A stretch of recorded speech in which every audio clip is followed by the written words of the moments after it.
When you talk about scenic railways in Europe, most people probably think of Switzerland's stunning Glacier Express, or maybe travelling through the Norwegian fjords. But let me tell you a secret.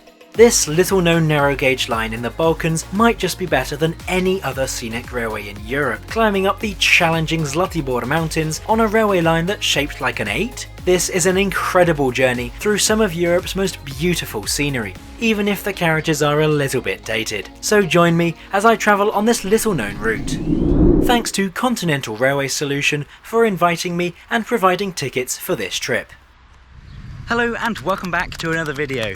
Today I'm here in Mokra Gora in Serbia and I'm going to be catching the incredible Šargan Eight railway all the way up to Vitasi. This is a very scenic narrow gauge railway with plenty of viewpoints and incredible scenery.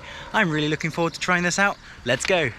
Good morning from the beautifully preserved station at Mokra Gora, here in the Zlatibor mountains and close to the Serbia-Bosnia border. This station is the main departure point for the Šarganska Osmica railway, or Šargan Eight to use its English name.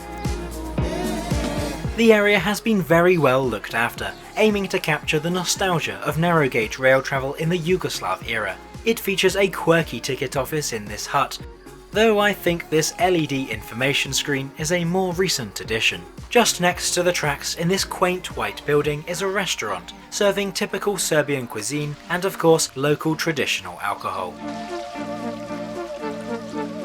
Situated atop the hill are some guest rooms, part of the hotel at the station that accommodates visitors looking for longer stays, with the rest of the hotel being inside the station building.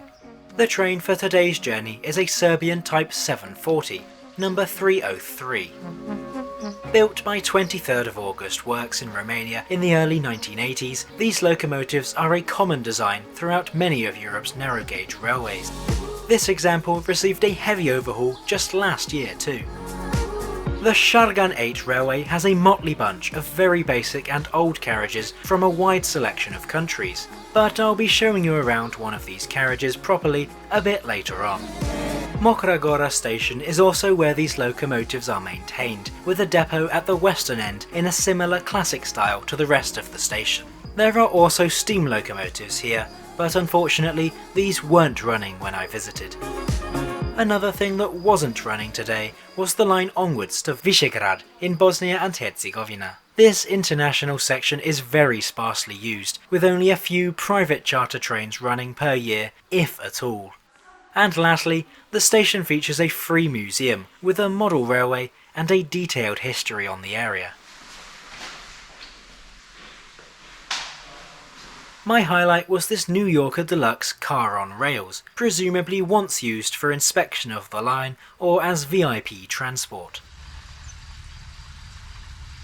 Anyway, let's get on board. My train is the 10:30 service to Šargan Vitasi and back. From April to October, up to 4 trains run per day, with this dropping to just 1 per day in winter. Time to get on board. Reserved seats are available if you need them, but I'll be standing for this journey to better enjoy the views. Today's route sees us first heading east, before winding around the tight curves in the shape of an 8, climbing higher and higher until we reach Šargan Vitasi. There is no scheduled journey time, but the ride should last around 35 minutes to cover 15 kilometres or about 9 miles. Departure time comes and we don't start leaving for some reason. I guess it wouldn't be a rail journey in the Balkans without at least some form of delay, but we get moving just 3 minutes late at 10:33. The best bits of the journey are a little bit later on, but for now let's talk about the surprising history of this line. Now believe it or not, this very railway used to be a key intercity main line, connecting the major city of Sarajevo to the region's biggest city, Belgrade. However, with the region's challenging terrain and an eye for cutting costs, a narrow gauge of 760mm was chosen, allowing for tight curves and clearances. Journey times back in the day were around 24 hours, which might seem like a lot, but nowadays there's no railway between these cities at all. The route was opened in the 1920s, though by the 1970s it was already closed, with key parts of the line in Serbia being upgraded to standard gauge. Back to the present, we're climbing up the first part of our route, with the amazing 8 section the railway gets its name from coming up a little bit later. Already, the scenery is amazing, with our retro train's diesel engine roaring away as it tackles the gradients. Narrow gauge lines often produce a rough ride for the passengers, and this one is no exception to this, as you can probably see from the movement of the camera. Reaching the Šargan Eight is not easy, as it is severed from any other railway connections on both the Serbian and Bosnian sides. Instead, the best option I can find is a very long bus journey to a nearby town, and then a taxi from there. However, I was travelling with Continental Railway Solution, who kindly reached out and provided me with a free ticket on one of their tours. This included a ride on their luxurious Continental Classic Express train from Budapest to Sarajevo, hotel accommodation, tasty on-board meals, as well as bus transfers and tickets for the Šargan Eight.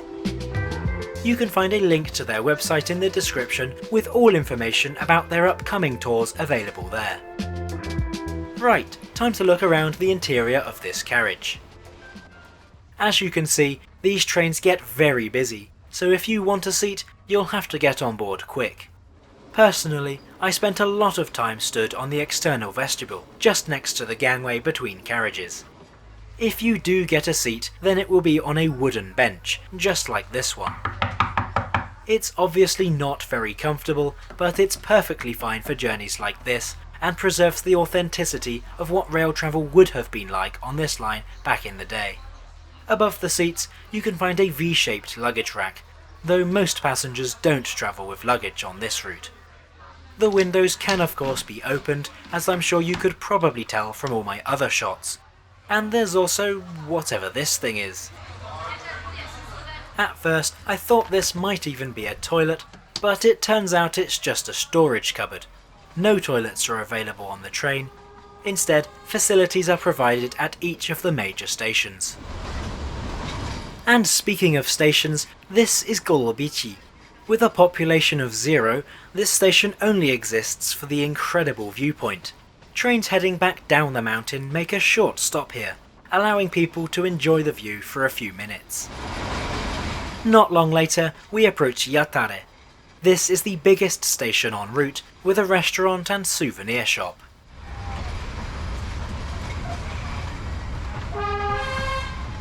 And it's from here that we begin to traverse the 8-shaped section of today's journey. This sees the railway crossing itself twice, as it spirals around to gain height on this one-of-a-kind section of track. All while the line runs within just meters of a sheer cliff edge. Many domestic tourists were out today, also enjoying the amazing views and taking great photos thanks to the opening windows. You really cannot beat having an open window when it comes to scenic railways. At some point, we pass the tiny station of Krst. With no infrastructure or route to leave the station, some might say that this station shouldn't really even exist. But I strongly disagree, as it's from here that you can get this incredible shot of the train passing below.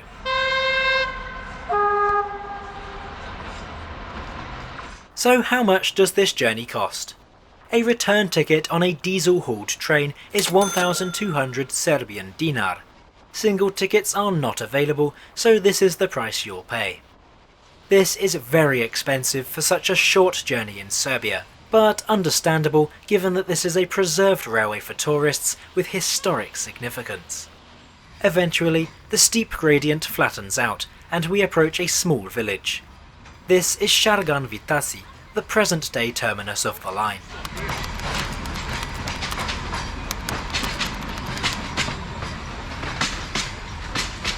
This station is just as quaint and well looked after as Mokra Gora at the bottom of the line, but much smaller on scale. We arrive here at 11:09. Overall, I really enjoyed my ride on the Šargan Eight. It was an excellent taste of what narrow gauge travel in the region would have been like. Once again, I'd like to say a big thanks to Continental Railway Solution for inviting me on this incredible trip. You can find a link to their website in the description. But this slow narrow gauge train isn't the only train in Serbia, so if you want to see my video on the first high-speed train in the Balkans, then click up here now to watch my video on the Soko Express.